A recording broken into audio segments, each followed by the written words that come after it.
So how do we do it? How do we change the model? I'm going to ask my distinguished panel to give us some suggestions and hopefully some answers.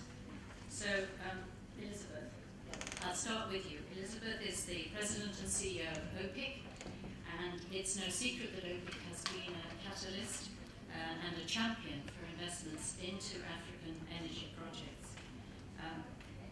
OPIC has been a great leader in this and is playing a very important, increasingly important role.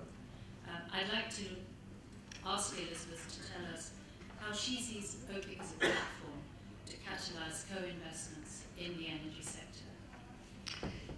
Thank you very much, Helen, and thank you for those great opening remarks. We're actually very excited that thanks to the confluence of a number of factors, improving investment climate that's boosted economic growth, a reduction in absolute poverty, and technology costs coming down so dramatically, that Africa has really taken the lead in being creative and moving ahead faster than any other continent on the mix of energy between renewables and fossil here. Last year, you know this obviously, Helen, but last year, 2014, Africa added more renewable energy than in the 14 previous years combined, which is a better record than many other continents can say.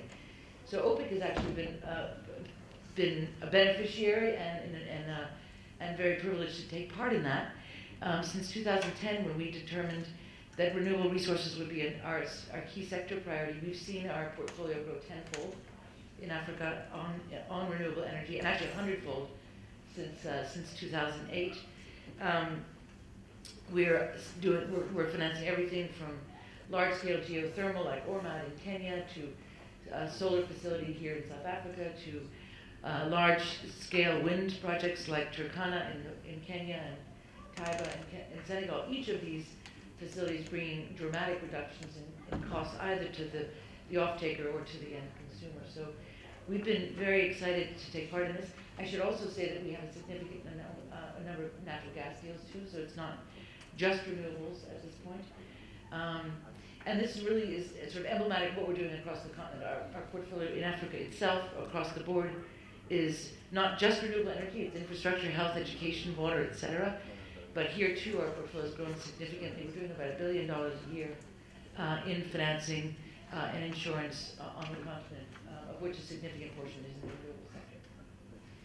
I'm happy to talk about challenges, but I'll leave it at that for now. Oh, well, thank you. It's just one question, perhaps. I think it's my observation, at least, that OPIC has become increasingly elastic in its interpretation of American nexus and American content. Perhaps you could just explain a little bit about how you work differently from US Exim, for example, and how you interpret the American connection. Well, this is off the record here, right? There's no members of Congress in the room, I think? Okay, good. We are required to have a portion of a U.S. beneficiary somewhere in the transaction.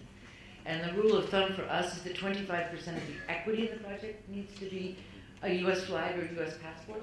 But of course, as we all know, the equity can be 25% of the project, so that's actually only 6.25% of the total.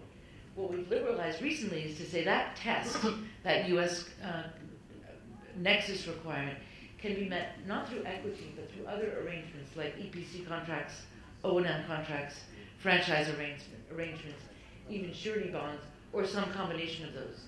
So it's made it a lot easier for us to deal with, to be able to support organizations like General Electric building wind farms when they may not have any equity in the project, but they've got a long-term contract. Doing business in Africa, you can't afford to be without Africa Investor.